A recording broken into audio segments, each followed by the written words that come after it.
The festivities tomorrow, the parade and then the presentation of the cup. There was always this unspoken secret, don't be the captain who lets go of the cup first. It's now out in the open. It could lead to all sorts of hilarity at the end tomorrow. We got shared a story from Tony Shaw years and years ago when I was at Brisbane about how much he wanted the Premiership Cup. So when they gave it to him the day before on the parade, that he was not going to let it go. And here we are now 20 years later, the story's been told to Darcy. Don't let go of the cup, Darcy. Don't let go of it. I think it was the morning of the parade. I had Scott Pendlebury come up to me. When you're holding the cup, just be the last one to hold it, and then just walked off. I've not heard of it. I didn't know about it. I didn't know what it meant. I didn't know the story of this stupid superstition that everyone has. Anyway, I followed up with Scott, and he said he didn't care about it in 2018. So he was like, don't make the same mistake that I did. I should be enjoying the hundreds of thousands of screaming fans, the excitement of my first grand final parade and just reveling in that. But all I could think was, don't let go. And I could feel my teammates just watching me like with these eagle eyes, just like, don't fucking let go. And I was just watching Harris Andrews' hand. He let go first.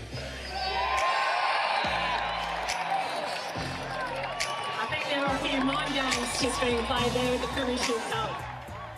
Stupid superstitions. It'll make a great part of the parade tomorrow, which you will see live on Fox Footy. I presume it'll be Dan Rampion, Lachie Neale, and I'm sure they know. Josh Dunkley's the only Premiership player in this Lions lineup. Josh, it's great to have you on 360. Welcome. Thanks, guys. Thanks for having me on. Do you think they know about this? Definitely know about it. I was actually talking to Lachie about it yesterday, so it's definitely something that filters through the playing groups, but I'm sure, both will be tussling for it tomorrow. Fantastic for coming in. Do you get a choice? Did they ask you and you said no problem, or did they have to bend your arm to get you in here? Yeah, I'm pretty relaxed, Robbo. Yeah. I'd like to just do whatever, and got asked about it and thought I might as well come in and have a chat to you guys. It's good. So you come early. Yep. You came yesterday. Why? And do you sort of feel comfortable? Yeah, I think last year we learned a little bit that it was a bit rushed in our preparation. You know, we got in this time last year on a Thursday night and got delayed as well, so that was an added sort of thing to it. But this year I feel like the preparation's been really good. Obviously played in Melbourne last week, flew back Saturday night, had a couple of days in Brisbane, and then this week's been pretty normal for us, coming down, trained today at Punt Road and then into the parade and whatnot tomorrow, so that'll be good. I've written a sizable piece about Chris Fagan on Saturday and was lucky enough to talk to him on Monday and Wednesday this week, and he told me on Monday the difference between the Monday this year compared to the Monday last year's Premier Final. He said it was a real buzz around the football club. You're in, and how exciting was this? And he had noted a real change, a real calmness around the group this year. Did you detect that? Did you feel that yourself? Did you feel that as a group? Yeah, it's a great question. Personally, I have felt that. Like, you know, obviously the experience of last year, definitely you carry that through to this game and this week especially. And, you know, last year we only had a couple of us that had played in grand finals, and this year we've got, 20 odd that have been a part of a grand final. So that experience definitely helps. But yeah, the calmness and the confidence, I mean, everyone, it's anyone's game this year. We've seen that throughout the season. You just got to be peaking at the right time, and I feel like our group's been on that trend the last few weeks especially, and we'll be peaking come Saturday. It's funny when people say, oh, you got to taste the experience. It's not necessarily tasting the experience of losing, it's tasting the experience of the event, and the event goes for more than 2 hours. That's correct. The event goes for 6-7 days. Yep. Yeah, it sure does, and it's a great point, because I think, you can talk about the game, but you can play the game in your head a number of times throughout the week before you even get out there. So you get out there and you've got no energy, there's no communication, you can't talk on the MCG because it's so loud. So all those little things that you practice throughout the year are really important and hold you in good stead come the day. So you've played in 3, won the first one and had 2 losses. If we ask you, what's the difference like in the feeling and the emotional state of it? How stark is it? Oh, it's either the best day of your life or the worst, really. That's as simple as it gets. But for me, I feel like the group, everyone's asked me about 2016 and what the feeling was like then, and I feel like the belief is a big thing, and our group certainly has that at the moment. Obviously coming from behind in both our last couple of finals was very impressive, and the belief amongst the group's just sky high at the moment. I thought we had that in 2016. Last year we were up against the Pies, who were the best team all year, and the Swans were the best team all year this year. So coming from a long way back early in the season where everyone wrote us off, and to get where we are now is obviously amazing, but the belief is huge come Saturday. Just let me take you back to 2016 and relive a little bit of it with the Western Bulldogs. So we're celebrating Manshake's 10th birthday and looking back at some of the great grand final moments, and there aren't many better than this. How vivid is this for you 8 years on? Yeah, I was right next to Boyd. I was actually calling for a handball off Boyd when he kicked that goal, so was it early on the Selfish salad? today. Yeah, I know, you can say that. But no, Dale Morris's tackle, he's a part of our Lions staff at the moment too, so it's great to have his experience and, such incredible memories. I get goosebumps sitting here looking at those pictures and the vision. So hopefully that's us on Saturday, and we can be enjoying the celebrations afterwards. From the outside, we always talk about moments in grand finals, moments in games. That doesn't have to be grand final, but they're compounded in grand finals. Are we wrong?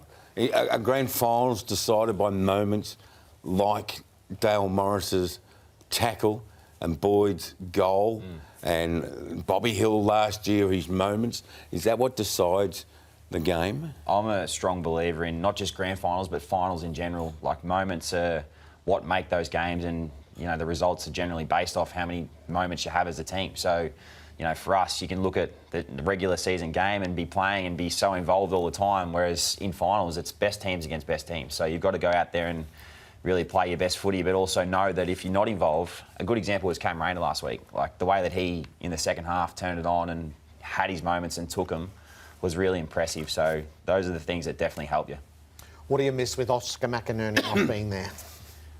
His presence, I mean, he's a great guy to have around the footy club and on the field, such a warrior, as you saw last week, obviously doing his shoulder and coming back on. But I know Darcy Fort, and we have full trust in Darcy Fort that he's going to come in and play a role for us and do a tremendous job. He's been chipping away in the reserves for such a long period of time and playing, nearly best on ground every week. So it's great that he gets an opportunity, but Owie will be sorely missed, but I'm sure he'll be involved still, and we love having him around, and I feel like there is a hard luck story every year, and that's ours this year, so hopefully we can do it for him. Can I ask you, we were talking last night about the midfield setup. Oscar McInerney, big hit-out winner.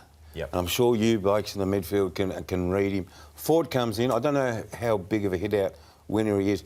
Do you have to monitor or change your midfield aggressiveness with Fort being in there and not McInerney? Is there much change the midfield group has to make? Personally, I think, you're always going to games looking at what the opposition are doing, and you never, or we don't base our structure off our ruckman winning it. You actually base it off the opposition, and you scout them and know what their strengths are. So that's exactly what we're doing this week. We look at Grundy and the Swans mids and how they operate and how they really, gel together, and then try and manipulate what we're going to do in front of that. So, yeah. Do a lot of midfield groups have that sort of mentality? I think so, yeah. Well, at the Start Dogs, negative and then see what we can do offensively? yeah, at the Dogs we had the same sort of thing. I mean, unless you got Big Gorney, who's, down the throat. Down the throat and at the Ds, it's hard to know which way it's going to go, and, every single ruckman in the competition can get their fair share of hitouts. How many Brownlow medal votes did you receive this year? I got 11, which was pretty nice. That's a lot, isn't it? It is for me, yeah. That's a real lot, because I've picked you to win the Norm Smith, and I've said to people, and they say, no, he won't do it, he's not an out-and-out midfielder. But I think you're going to play on Isaac Heaney. And I think if you can do a job on Isaac Heaney and still win 20-odd possessions, I think that will be as almost the most valuable contribution in a winning team that you can make. Have you been gearing yourself, A, towards Heaney, and B, can you really try and win the Norm Smith for my bet? But let's just concentrate on the first bit. Yeah. I mean, we all think you're going to get Heaney. You can say, no, we haven't done the matchups yet, but you're going to get him at some stage. Yeah, I mean, how much have you been concentrating and looking at his tapes? I don't think it takes rocket science to know that I'll be going to him at some point throughout the game, but he's such a great player. He's had an incredible season. A lot of their midfielders have, and I think it's going to take you talk about me versus Heaney, but it's going to take the midfield battle that's really going to sway it either way. I think that's what my personal opinion is, and if we can win the ball on the inside and get it on the outside and get it to our forwards, it's going to be a good look for us. But he does like swooping through. He does, and like you swooping know through. that. I do. So am I and everyone going to be looking how you're going to stop him swooping through. Where you stand, will it be behind him? Will it be in front of him? Is this too deep, or can you give I mean, a little bit away? Yeah, well, you always, as I said, you scout your opposition, and I've watched a lot of vision of him and the other mids as well. But you see the little things, you pick up on little things. You know, last week against Port, how he runs and where he runs to, and you see, you know, you can watch the vision and see it yourself. Like, it's not something that's not glaring at you. So he's looked at footage of you saying, exactly, "How's this bastard's going to stop me?" Yeah. He's trying to work out ways to get around you. So he's looked at your game pretty closely too, I reckon. Yeah, well, we came up against each other. I think it was round 19. Yeah, up there at the Gabba. Yeah, at the Gabba, and spent a fair bit of time on each other, and we actually shook hands at the end of the game and said well done to each other, because it was a pretty tough battle, I thought. But yeah, we'll see how it goes on Saturday. Hopefully, comes good my luck way with and good he'll luck get well. with him, mate. And then Lachie Neale was true to his word. He told us, don't watch me at the training run because I'm not going to be doing anything. So it gives us, from the outside, just a bit of a glimpse of when it's not game day, so when he's not prepared with it, just he's going through a lot at the moment, it would seem. Yeah, he is. I think you'll find a lot of players are going through something right now. Obviously, Locke is his heel, so it's a bit more... You know, you can see it a lot more when you're walking around, and he's on his feet all the time. So we respect what Locke's going through. We respect what every player... You know, Jack Payne's another one that's probably you would have seen today, wouldn't have done a lot either. So there's definitely those little things that happen in footy games, and at this time of year, you're always managing that. So we're 100% certain that he's going to... Yeah. What a pro he is. He's like he said he hasn't trained for, I reckon, 2 months or a month and a half. Yep. So he's built up such a fitness level and maintained it by not training, and still gets out and performs like he's doing. Yeah. He is the utter professional, isn't he? He is. He really is. You know, the stuff that he does behind the scenes that no one sees when there's no cameras and whatnot. Like, you can only just tip your hat to him. Like, he's such an incredible player. Obviously, he won a couple of Brownlows himself and got the accolades that he deserves. So hopefully, you know, we can add to that this weekend for him, because I think more than any other player, he deserves one, and, you know, along with Fags and the coaches and whatnot. So fingers crossed. Well, you're due at a team dinner. Big thanks for stopping by, and the very best of luck come Saturday.